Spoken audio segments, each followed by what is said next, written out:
both that are occurring together, particularly if they're in close proximity, or if the excitatory potential has to travel through the area where the excitatory potential is, you lose some of that current through that lower resistance situation, okay? And you have a smaller response, okay?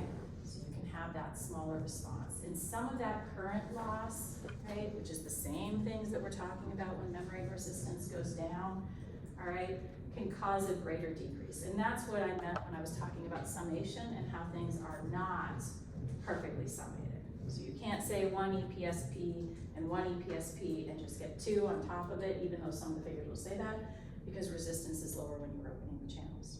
So you don't quite get the full effect. Same thing with the inhibitory inputs. And this is called shunting, right?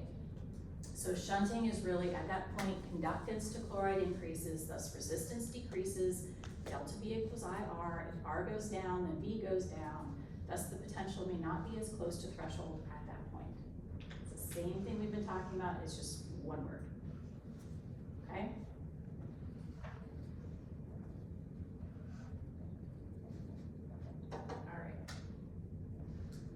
Okay, all right, so we talk about dendritic integration, just rehashing. Length constant, time constant, Rm, Ri. Capacitance is important. If we didn't have capacitance, then we wouldn't have a time constant, but unit capacitance is part of that recording, and that does not change, okay? So, it doesn't change, right? Postsynaptic potentials are small, dendritic integration, we're talking about all this current decreases, so how can this even happen? When we think about a central neuron with thousands of different synapses, how can this even happen? Right, we've got all this different thing, memory resistance going up, going down. Yes, neurons in general can receive inputs from thousands of afferents, right? So if we think about our neuron here, and we have our somatic dendritic zone, we can have a lot of different synapses here. Alone, the amplitude of a single EPSP can be very small, 0.2 to 0.4 millivolts. For a 15 millivolt increase in the total membrane potential, then we would need 40 to 75 EPSPs active simultaneously in order to get that. Okay, that seems really insurmountable. However, at the same time, we have IPSPs acting on the membrane, moving it away. Postsynaptic cell integrates all this information to basically decide whether to fire or not, and this is that integrative action of the nervous system.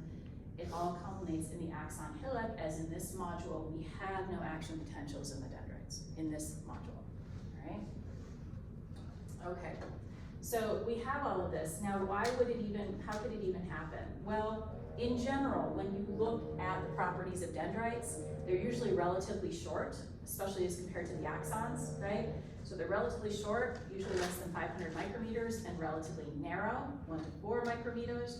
They have high membrane resistance in general. This gives a value of lambda of about 790 micrometers, which is relatively long compared to the length of the dendrite. Okay, so usually the architecture of those neurons, those beautiful trees that we see, things are kind of set up so you can get that summation. I've never heard that in this book before. The high membrane resistance also increases the time constant, right? So we have a longer length constant, we have a longer time constant. Taken together, this indicates effective conduction within a dendrite and allows for integration of signals. Okay, so in general, the neurons are kind of set up to be able to integrate this. But yes, we can have afferents that come in and signal an excitatory response in a cell and have the cell not send an action potential, right? That's that integrative action. And we could have situations where it didn't and then it does, right? You can change these things. All right, so I've got this neuron here. Here it is, here's its cell body, here's its dendritic tree. All right, here's its axon coming out, all right? You don't care about that, but here's its axon. And I have all these little synaptic connections coming on. So in general, when you look at this, knowing what you know for this module, all action potentials arise at the axon hillock, which is here. Which inputs do you think would, based on what you see, which inputs do you think contribute most strongly to the generation of an action potential?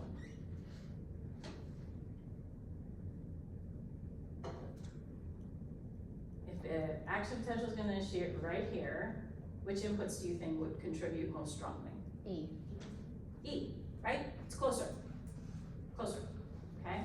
So E, maybe then D, C, B, and A, okay? Again, inhibitory synapses are often on the cell body. What does this have, what effect does this have on action potential generation? So let's say these are all inhibitory inputs. Well, if excitatory inputs are coming from here and here, right? Again, they have to run that gauntlet. They have to run that gauntlet of inhibition. If there's a lot of inhibition, then the neuron's not gonna fire an action potential or release neurotransmitter. The signal's gonna stop there. If there's not a lot of inhibition, maybe it goes through in somates and creates an action potential and the neuron does something, okay? All right, so could A ever give a synaptic potential that when measured here, okay, is as strong as B?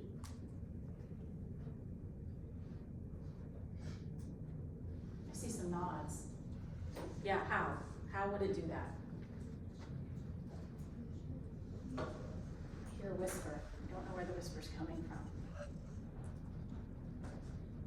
No, I hear nothing. I hear crickets. All right, yeah. Temporal summation? Yeah, you could have a situation where you're stimulating A a bunch. Could A, like alone, one hit, ever give a postsynaptic potential that looks as large as B when measured here? That's good, but what else? Could it?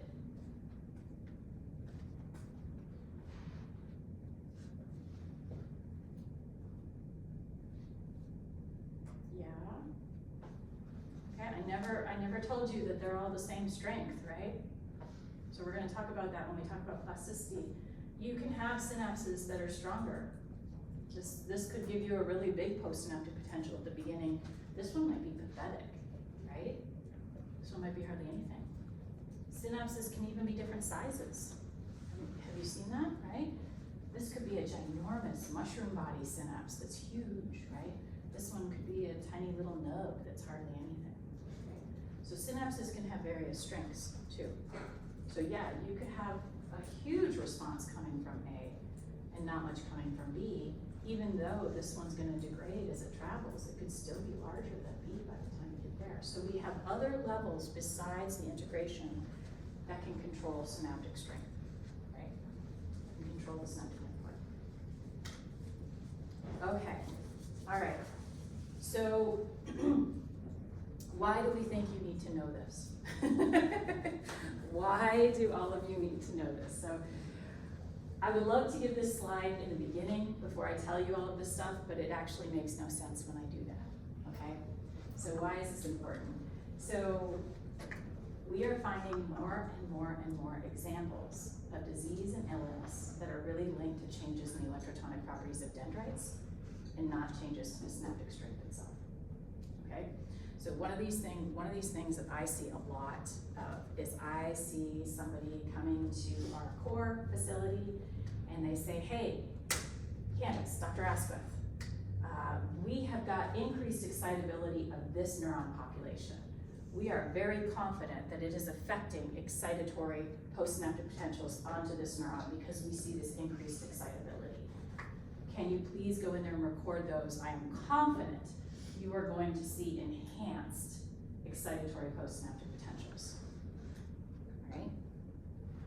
Okay, sometimes we do, and sometimes we don't. And when we don't, individuals who don't really know about this very much go away going, something wrong with that, right? Okay, so you can change the excitability of neurons, not just through changing synaptic strength. You can change it by affecting these electrotonic properties. And that's dramatically gonna affect the excitability of the cell, right? You're gonna have other lectures on calcium channels and all sorts of other fun stuff too. Okay, so this is my favorite, example of this, okay? And so, okay, so this is just an example. I'm not going to test you on this. This is to illustrate the concepts that we've already talked about, okay? So you don't have to memorize all of this. You don't have to memorize what an HCN channel is, okay? So we have these channels called HCN channels, right? HCN channels are hyperpolarization activated cyclic nucleotide gated channels, right? So this is we're starting to expand our repertoire, right? We don't just have sodium channels, which could be all different kinds of sodium channels. We don't have voltage gated, leak, and ligand gated. These are both, okay? So these channels are activated by hyperpolarization and the presence of cyclic nucleotides, okay? So they're hybrid channels. They do many, many things in the body. They play a role in heart, they play a role in pacemaking, okay? They look like this. They're a tetramer, okay? Here are their membrane spanning domains. They've got a voltage sensing domain, and they've also got a sensing domain from intracellular cyclic AMP as well. So if you have cyclic AMP comes and binds, we can get enhanced opening. If we have hyperpolarization, we get enhanced opening of these channels, okay? All right, they are permeable to both sodium and potassium. So they are a cation channel, so they're permeable to positively charged molecules. So at rest, if these are open, okay, what are they going to do if we're at rest? If I suddenly open an HCN channel, what's gonna happen? Depolarize it? It's gonna depolarize, okay? It's a cation channel, yes. Potassium can go in and out, yes. Sodium can go in and out. Which one has the stronger driving force when we're sitting at rest? Stronger Sodium. driving force. Sodium. Sodium, right? We're much farther away from the reversal potential. So when we open it, sodium is gonna flow in, right? We're gonna see that positive charge, we're gonna see that depolarization, okay? So they open at the resting membrane potential, and they help to set the resting membrane potential. People knew that for years. So this is somebody who's open at the resting membrane potential, is a cation channel sitting there, okay? And it helps to set the resting membrane potential of cells. What would happen if we lose this channel or inhibit this channel? So normally it's doing what? We talked about this. Normally when it's open, it's doing what? It's depolarizing. Depolarizing. Okay, so if all of a sudden it's gone, what's gonna happen to our membrane potential? It's gonna hyperpolarize, right? If that input is removed, we're gonna hyperpolarize a little bit, okay? And it's localized to distal dendrites, okay, in hippocampal neurons. So it's along the dendritic tree. Okay? Helps to set that membrane potential. Okay, so we talked about what it's gonna do to the membrane potential. It normally depolarizes, okay? If they're absent, then we expect the membrane to hyperpolarize. Okay, we're good, right? Okay, loss of HCN1 causes epilepsy and intellectual disability. It causes a hyperexcitability. So give me a reason and a rationale as to why that would be.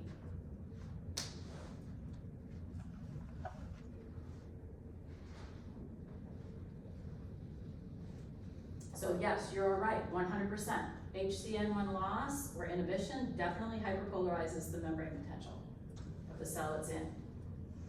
Okay, so if you have a wild type example, maybe that's your resting membrane potential in the knockout, or with a drug, maybe that's your resting membrane potential. Okay, so how is this gonna cause hyperexcitability on a global scale? We're thinking about the body here, we're thinking about the brain, right? Thinking about all different kinds of inputs. So what would you guess would be the primary reason as to why loss of this channel causes epilepsy? Yeah. Is it inhibiting inhibitory signals? Okay, inhibiting inhibitory signals, right? So that is what the field has thought for many years, okay? So it's inhibiting inhibitory inputs, right? When you lose it now, your inhibitory neurons that secrete your inhibitory transmitters are more hyperpolarized and they're not able to do their job as well. So you've lost some of your inhibitory tone in the brain as a whole, and now you have hyperexcitability. Okay, so that's what people thought. People have this disease. They have this genetic disease, okay? So you can envision what might be your strategies, right, to help people with that. Except for years, people ignored the fact that these channels aren't really expressed very well in inhibitory neurons.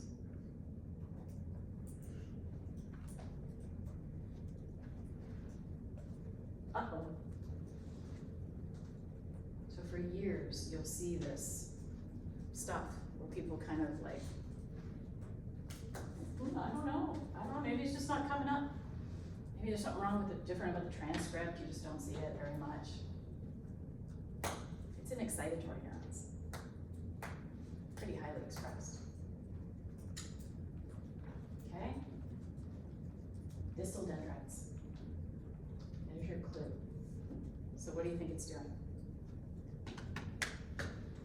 Why is loss of this channel causing hyperexcitability? When you lose it, you're hyperpolarizing the membrane. Because if you're opening channels, it decreases tau, and if you're getting rid of them, you're increasing them, making those signals too strong. That's the membrane resistance. So these channels are very large. See this large conductance? Okay? They have a profound effect on membrane resistance. Really, really profound. Okay? And so yeah, when they're gone, it's creating some hyperpolarization.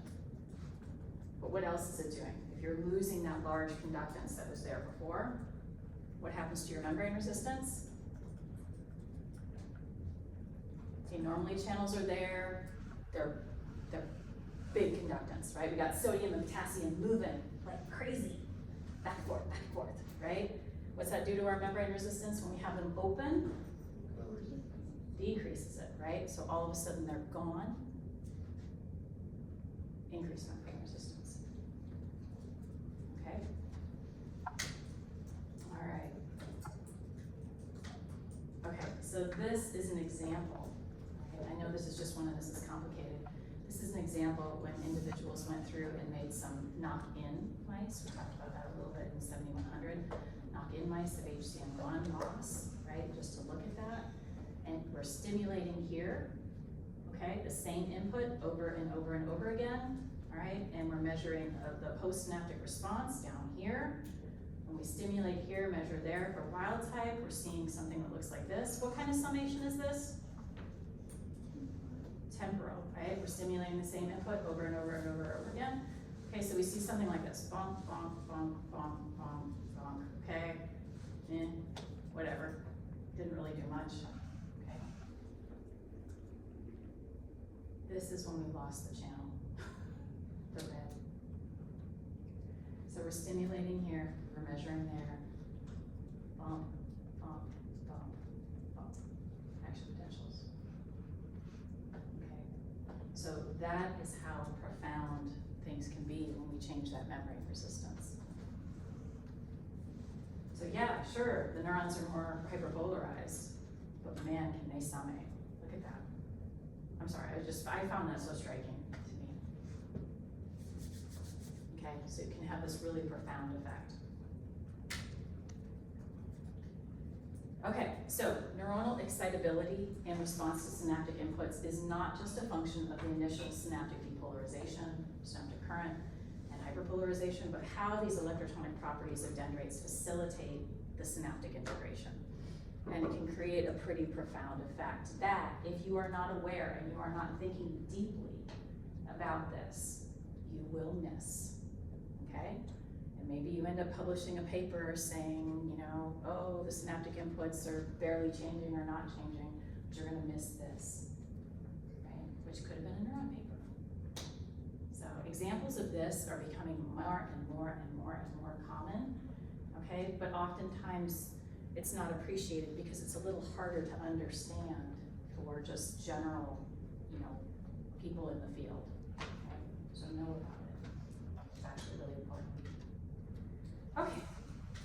All right, we ended early today, so I made up for my thing. Any questions?